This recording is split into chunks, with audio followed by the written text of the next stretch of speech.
Future Design Podcast.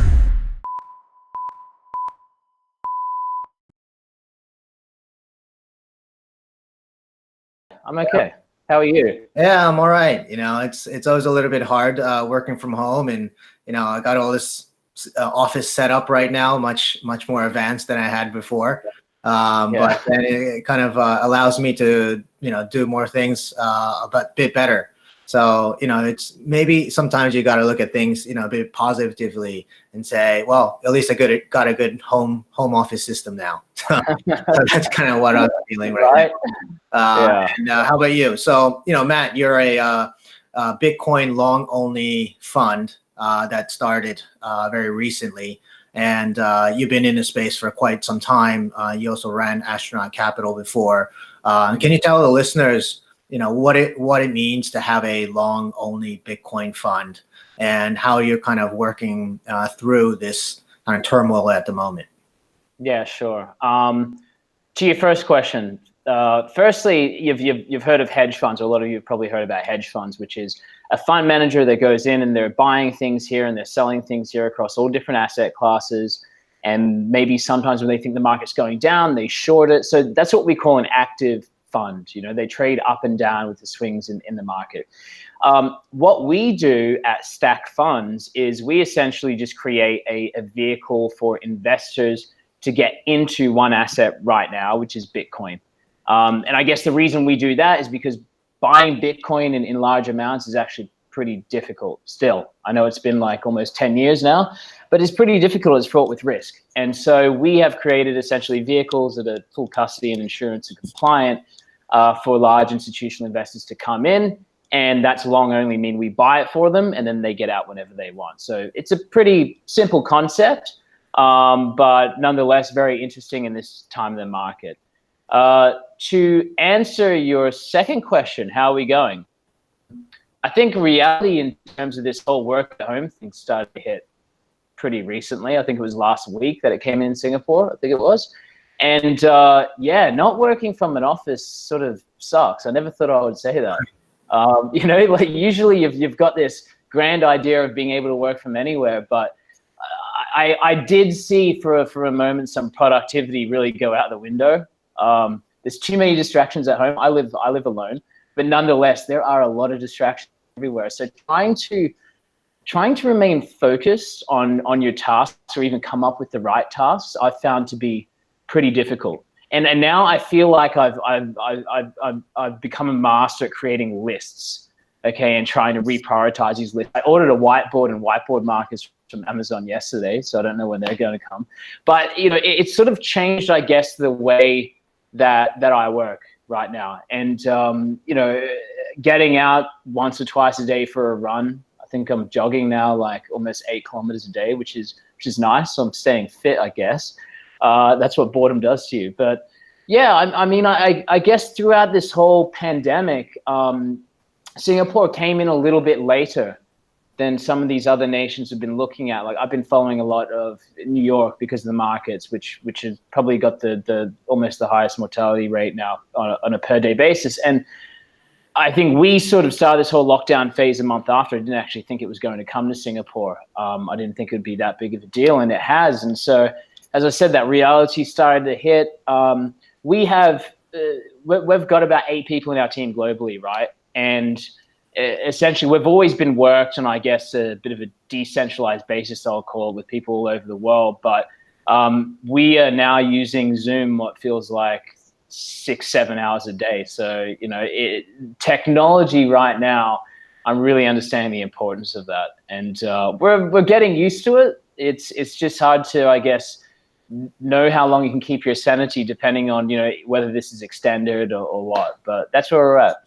Cool. And you just mentioned in the first question of mine is that there's a use or there's a value for having a long only Bitcoin fund because of the custody and regulations and licenses and all that. Can you dig a little bit into that? Because most of our listeners probably not that familiar with like what custody means and how is that different from like you and I going into a crypto exchange and buying Bitcoin? Yeah. Okay. So let's say you wanted to buy, let's say $10,000 of Bitcoin, and you're based in Singapore, Tucker. So you'd go onto an exchange on the internet, and hopefully you pick the right one, which isn't, a phony exchange. Let's say Bitcoin, they take another fee. Now, once you've done that process, you've secured and you own your Bitcoin, and that's great. But the problem is that when you own that asset, that Bitcoin, it's not like a stock on a stock exchange. Okay, so on a stock exchange, the share is registered to your name. Okay, and no matter what happens to the exchange could get hacked or whatever. It's always registered to your name, and you can call up the relevant clearing company and make sure you get that certificate. With digital assets, it's not the same thing. So when you are holding a cryptocurrency on an exchange, such as let's just say Binance, for example, which is one of the larger ones, they actually own that cryptocurrency. It's sort of against your name. I guess they tag it with your name, but they own it. Now, if something happened to that cryptocurrency, so they got hacked or they lost their keys to it, they're not physical keys, but it's like a private key, a seed phrase. If they lost that or misplaced something, then essentially that asset that you once thought that you had is gone forever. And that has been such a common occurrence in this digital asset market, and probably the biggest reason as to why we haven't seen the level of adoption that we've wanted to in retail market. In saying that, there's ways for investors to take it off exchanges and put it on their own hardware wallets, but honestly, you need like a PhD in rocket science or something to figure out how to do that for your average investor. So I guess what we do as Stack Funds is we have created a process by which any investor can send us funds to a regulated and compliant fund structure, a vehicle, regulated by the Monetary Authority of Singapore. And when we take those funds, we purchase the digital asset in a compliant manner through a regulated exchange. And then we custodize that asset through a third-party custodian. So similar to when you are trading stocks or an ETF, there's a custodian that holds the asset and makes sure that it's safe. And we do the same thing. On top of that, we also provide insurance. So if something was to happen to that digital asset, was misplaced by the custodian or something happened, it's also insured. So you can't actually lose out of it. I guess to add on to that, it's fully audited as well, and we provide liquidity. So if anybody wants to get out of those digital assets, they can call us up or go online and do it immediately. So what we've done, to put it simply, is we've taken a pretty complicated process for most investors of acquiring and holding digital assets, and we've put it into a structured vehicle that is cheap and efficient and very transparent. Cool. And is your fund available for retail and institutional investors, or is it just institutional? Yeah, sure. So for the time being, it's purely institutional and accredited. So that means $100,000 minimum to participate in the fund. Yeah, cool. And then, Bitcoin, I guess, and a lot of the cryptocurrencies back in 2017, you saw a massive adoption or interest from retail investors and institutional investors investing in that asset class, and drove the price, massively. For Bitcoin, it went close to $20,000 US, and it came right back down and down to 3,000. It had a pretty volatile, movement in that year. And then in 2018 and 19, I mean, it's been pretty range bound between 3,000 to let's say 10,000. And going into this COVID situation, I mean, how is the market kind of perceiving Bitcoin, prior to this situation happening? I think it's hard to say that parabolic rise that you just spoke about, that 2017, 2018, that was pretty insane by sort of anyone's perception. I hope we don't see that same thing again, because it brings some bad actors into the asset class and the ecosystem. But what I do believe is that we are going to see, there will be an inflection point where we will see a lot more demand for digital assets such as Bitcoin. I'll say specifically Bitcoin in this instance because it's what everybody knows, as a result of what's happening in the world. And I mean, I won't go too far into it, but there's a lot happening in terms of the measures that are being taken by central banks in order to combat the economic downturn as a result of coronavirus. So we've got stimulus, we've got buying of junk bonds, we've got insane things happening that's sort of unprecedented, has never happened before. And I guess it's going to take some time for that to really filter through to the economy and for us to all see the result of that. So it's actually quite a confusing time within the markets. And I say that because on the ground, right, things don't look so great. It doesn't matter what country you're in, things don't look so great. But then if you were to log on to your E-Trade account or something last night or this morning and you saw Amazon at all-time highs, you'll be going, what the hell is happening? Like, how does that make any sense? And to be fair, it doesn't really make a lot of sense when stocks are going up and everything's getting worse and worse by the week. So it's a really confusing time. And I guess what we're seeing right now is a bit more of a reality check for some investors of what are the assets that they think are going to be more of a hedge in the future, or if the US dollar goes down and things aren't going so great, where should I really be filtering my capital? Where should it be going? And we've seen the likes of gold go up pretty substantially over the last couple of weeks. We sort of put Bitcoin in the same boat. I would call it the new age gold. It's the millennials gold. I think it's a lot cooler than gold. I think a shiny rock that doesn't do much isn't worth a lot. But then again, I mean, people are going to say the same sort of thing about Bitcoin. It's our belief that we will see investors continuing to flock to digital assets and Bitcoin as a result of this safe haven, or as we like to call it, store of value.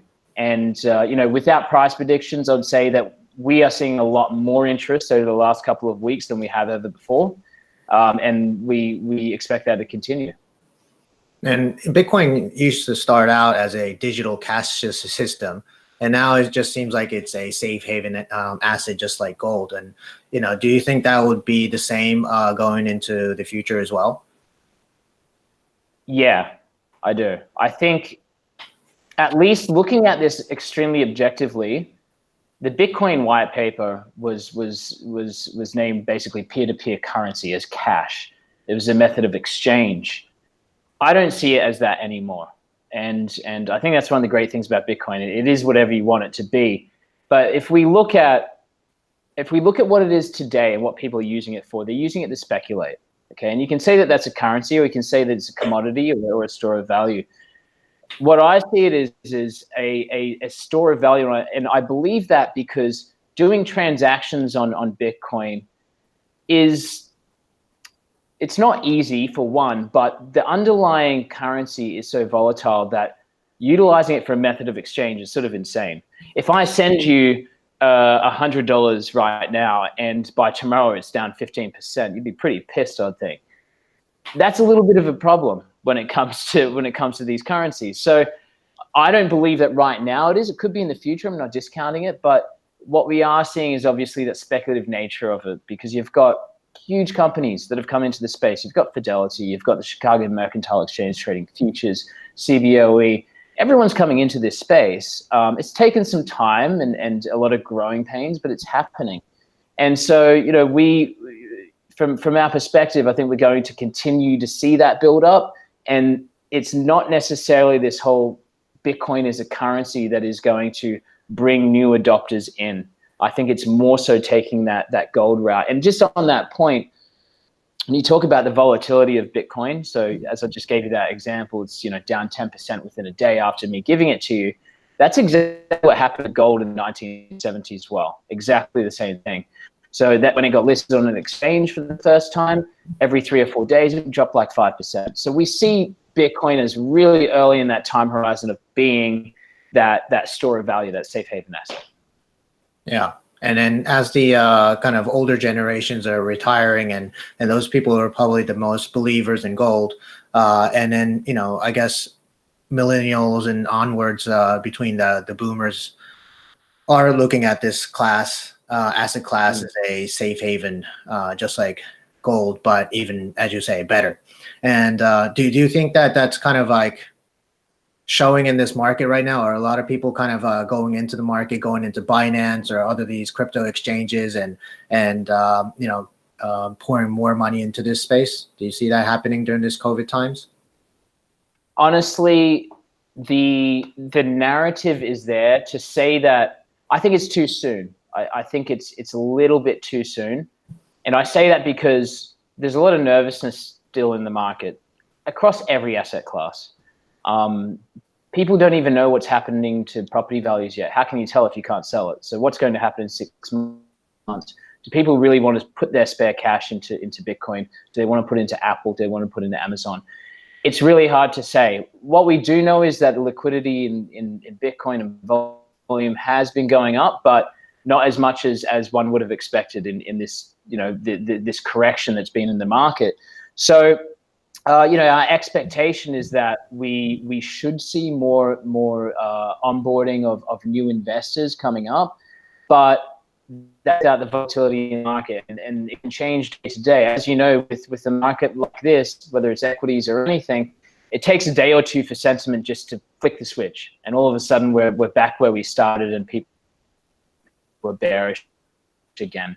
Who knows whether this is a dead cat bounce in sentiment, and this is just momentary before a big drop, or are we re-entering a bull market and on the road to recovery? I actually don't know.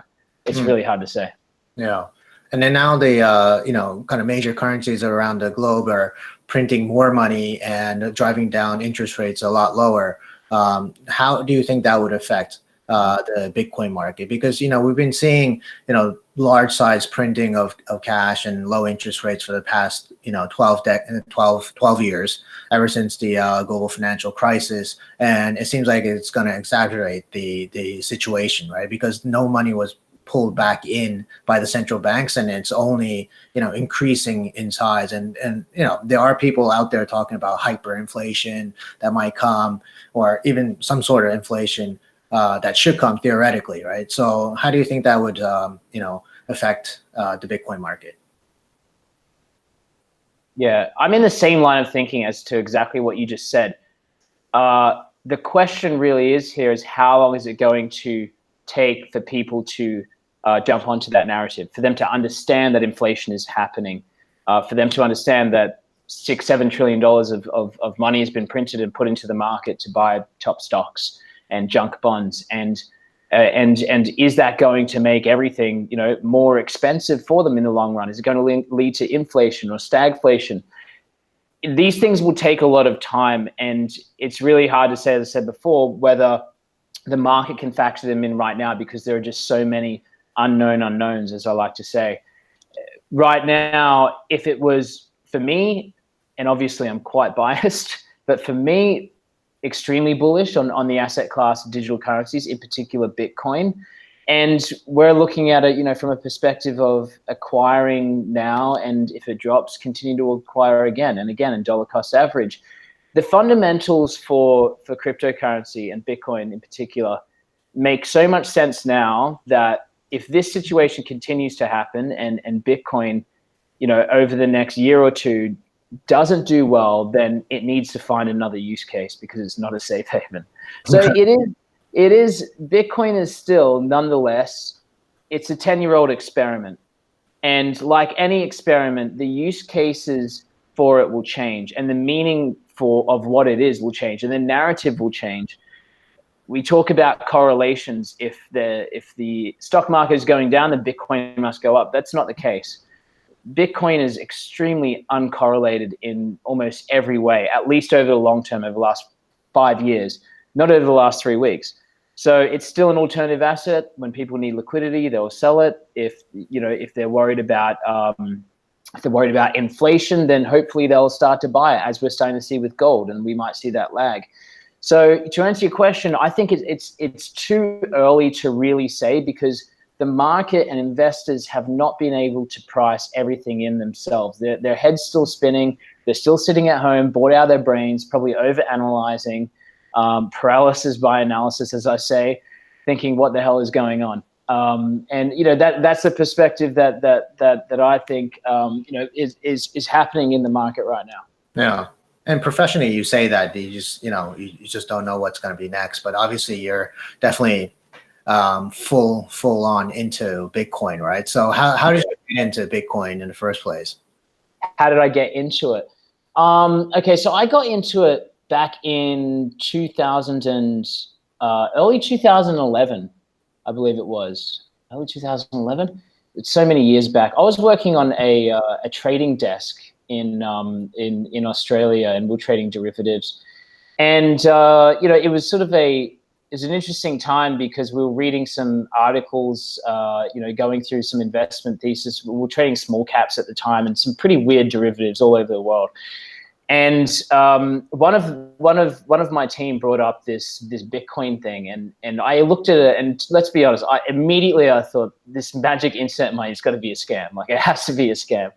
And at the time I thought, well, I may as well take some exposure because it's like worth $9, so why not? But the problem was actually getting into it. So trying to acquire Bitcoin back then was like almost impossible. Creating a wallet, they didn't have exchanges really back then, so you had this like paper wallet that you had to write down your seed phrase on and stuff like that. And so I ended up buying a bunch of it, and like too many investors back then, I ended up selling it for 4 or 5x. So that was probably like $60 or something like that. Then I rebought back in at 500. Then I sold it at 300. So I lost money then, and it just keeps going and going because, I mean, you look at an asset class, people that are early adopters into it. If you were to hold an investment from $9 through to, let's say, $20,000 at the peak, that's almost the definition of insanity. Okay, if you're not going to take some cream off the top, or you've just forgotten about it, and for some reason you wake up one day and said, "Oh my God, I think I own Bitcoin from that long ago." So my foray into it was back then, and geez, that's like almost over 8 years ago now. I can't believe. Wow. And things have changed a lot since then. I think me being more of a speculator and more from an investment management background, it started getting interesting in 2016. And I started seeing derivatives come into the market, and I'm like, oh my God, you can trade a futures contract on this now, perpetuals futures contract, and now they're introducing leverage and now options and this and that. And I thought this market's actually getting pretty sophisticated for something that was magical internet money back then and used to buy skins on games and weapons and stuff like that. And so I think over the years, my position on it has changed quite a lot. I still look at it from an investment point of view, no matter what. And I think I'm going to stick with that because that's where I see the opportunity within this market, still from a speculation point of view. So yeah, that's my story. I can't believe it's been so long. Yeah, spoken like a true speculator, man. Well, thank you for your time. I'll let you get back to your work, man. Thanks. I'm sure there's a lot to do. So, all right. Thank you. Cheers, Tucker. Thanks. Future Design Podcast.